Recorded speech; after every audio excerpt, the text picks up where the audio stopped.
Welcome to the Become Sensible podcast, where we discuss practical accounting, finance, and tax for everyday business.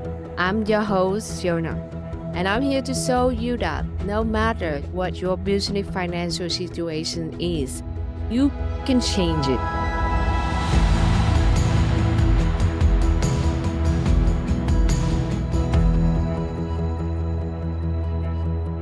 Good morning. Welcome to Become Sensible. I'm your host, Fiona. And today we dive into a very challenging topic for business owners. That is how to avoid overthinking and make better decisions for your business. As entrepreneurs, we pride ourselves that we always very thorough and analytical. But there's a fine line between careful consideration and too much analysis. And our podcast is to help you to make the better business financial decision and also like the decisions for your business. And so I think this topic will be super helpful for you because I know so many business owners face the challenge in how to make a decision and how to overcome the overthinking of it. And as we all knows that business need speed. And so the faster you move forward with execution, the better for your business situation. So in business, we make the decision. It is not only affect us. A lot of people will affect by our decision. This is our employee, our customer, our stakeholder. We use this word stakeholder is just like very corporation thing. But this is anyone involved and relate to our business situation that would be affected by our decision. And it also like affect our own family financial situation. And every single day we make like hundred of decisions, like from small to big the decision involved in our business. And that's is sometimes we feel tired because I need to like make all of the decision. So I hope that this episode will be super helpful for you as a business owners. And if you watch me on YouTube, you will see like a little bit like sunlight going to, and the light's not perfect, but this is winter light. So we cannot change the situation, so we just go with it. The other thing is in producing this podcast, people don't actually understand how much is the detail that we need to put in terms of lighting, in terms of audios, in terms of how things look like to look like a normal thing. But I mean, like this sunlight, we can't like change anything with it, so we just go with what it look like. So you will see a little bit like shading on my face and in the sun. But that's just all. So let's dive into the episode. So there are three main triggers that make us become overthinking in the business. Number one is financial fear.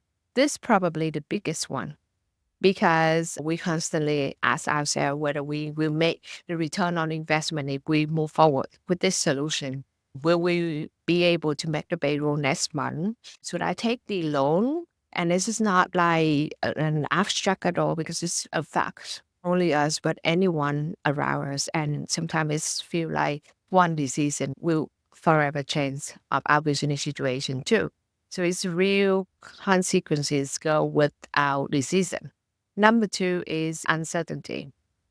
Anything but anyone in the business know that there's nothing certainty in the business at all. It's like what is the market change, why the macro economy change, why your customer behavior change, why your staff change. Like everyone around us create an environment is like lack of certainty. And as you know, if you go to work for another people, for another company, for a corporation, it's as if like, okay, people tell you to do things. But once you run the business, no one come to tell you like, okay, this is what you need to do.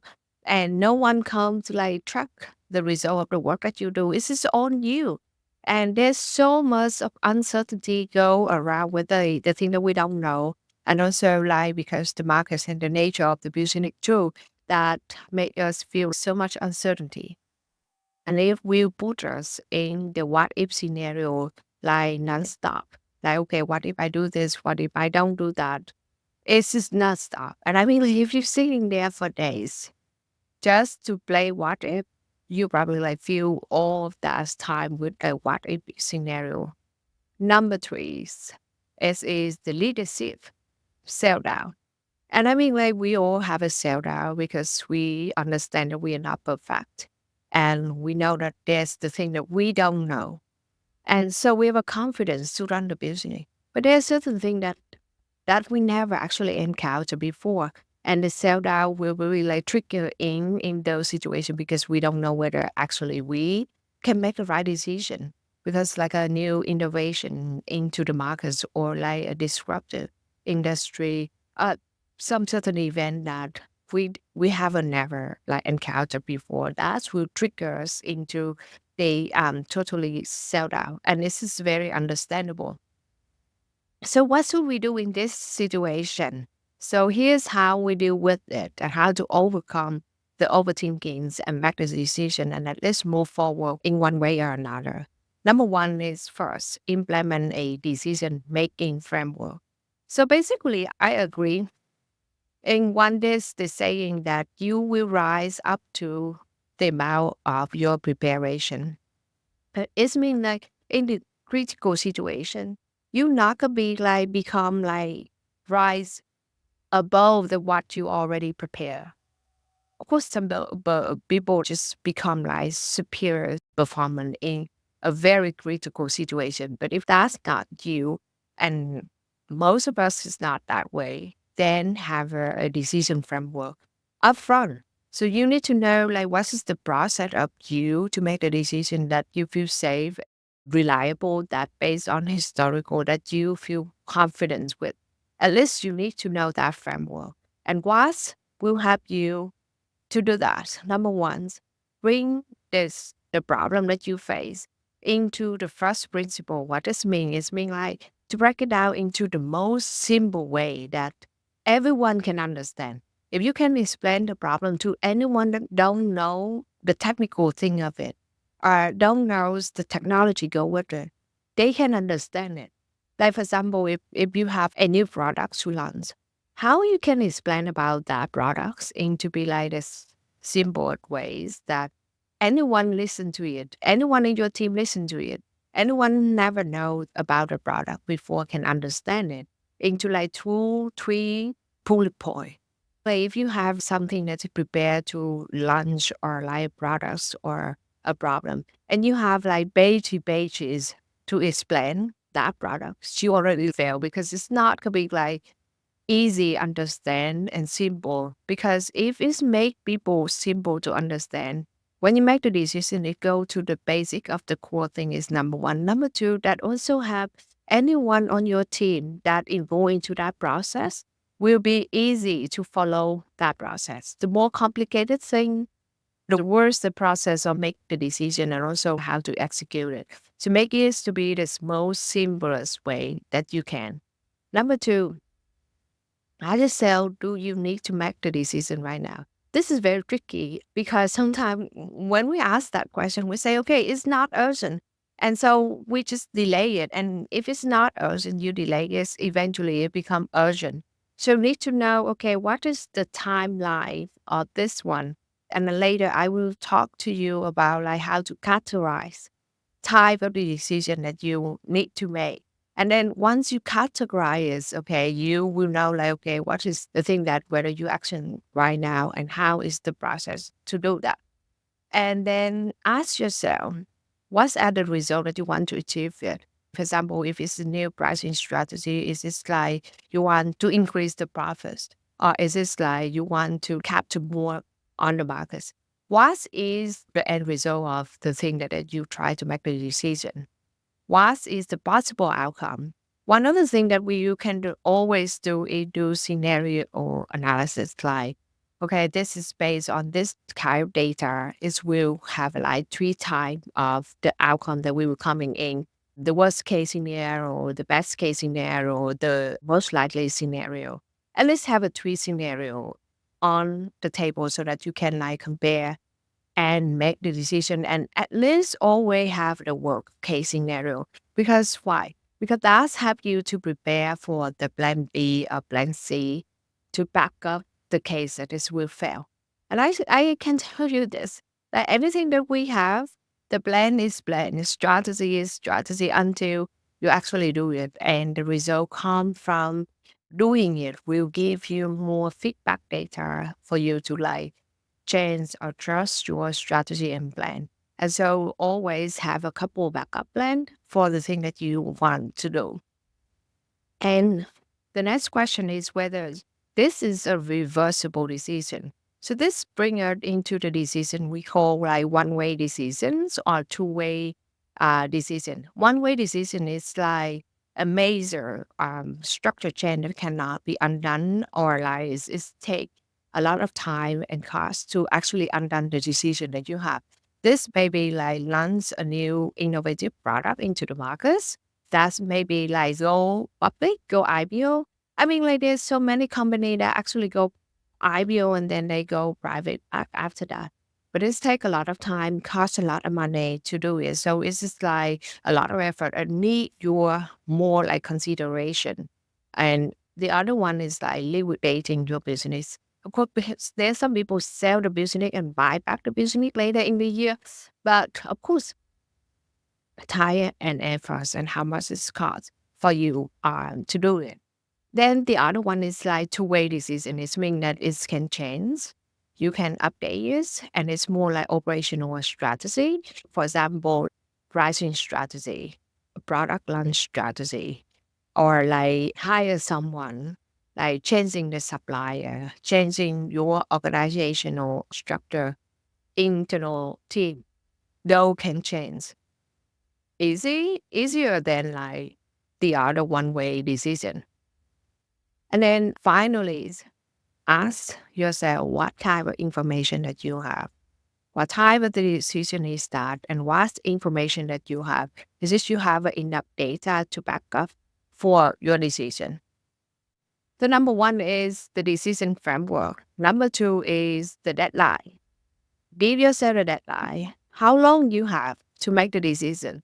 For example, if you hire someone and you say, okay, there's so many candidates that it's very hard for you to make the decision, but you give yourself 2 weeks.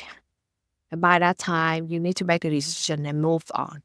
Number three, apply the rule is called the 70-40 rule. This means if you have 70% of the information and with 40% of confidence, you can make a decision.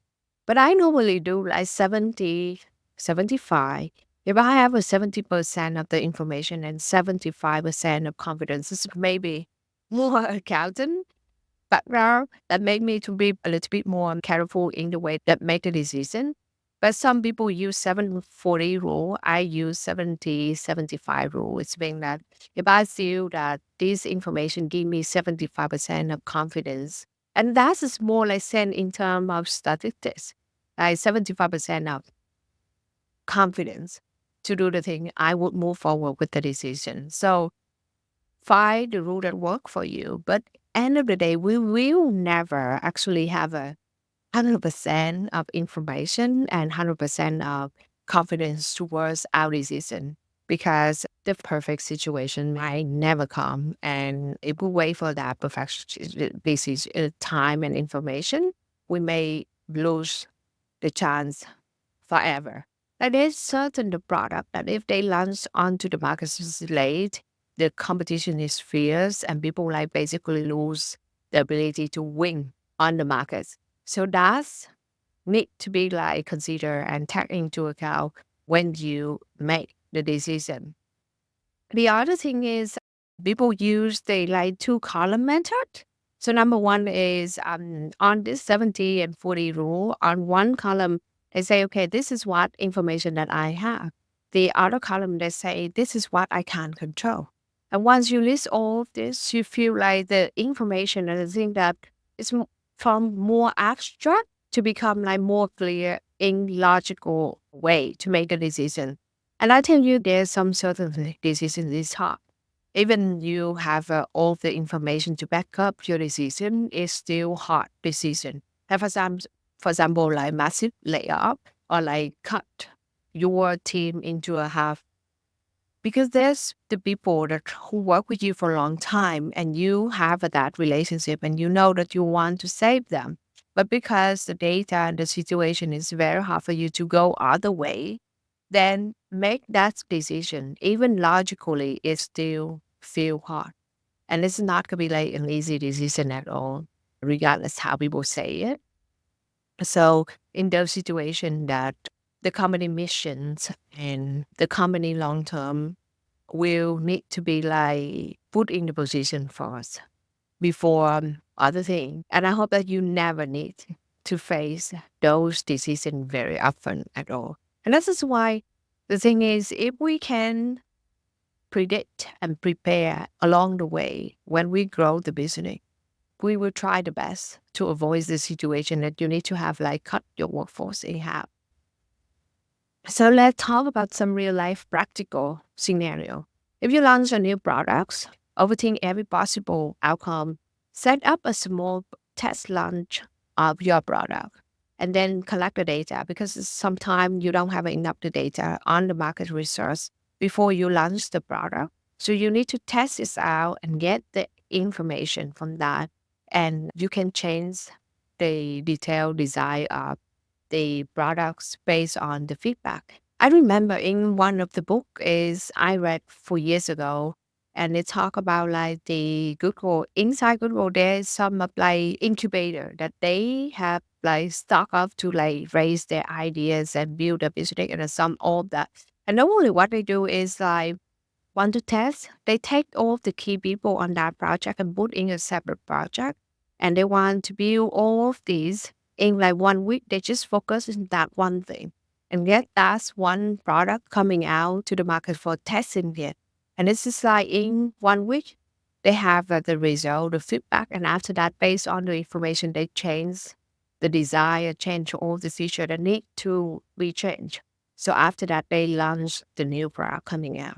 So I don't remember exactly which book is that, but that's just how they do. And I think that makes so much sense because regardless how much market research that you have, there's just no way that you know actually what's how people feel when they actually like hold on your real product or use your real product. And that's just like the real experience and real feedback data.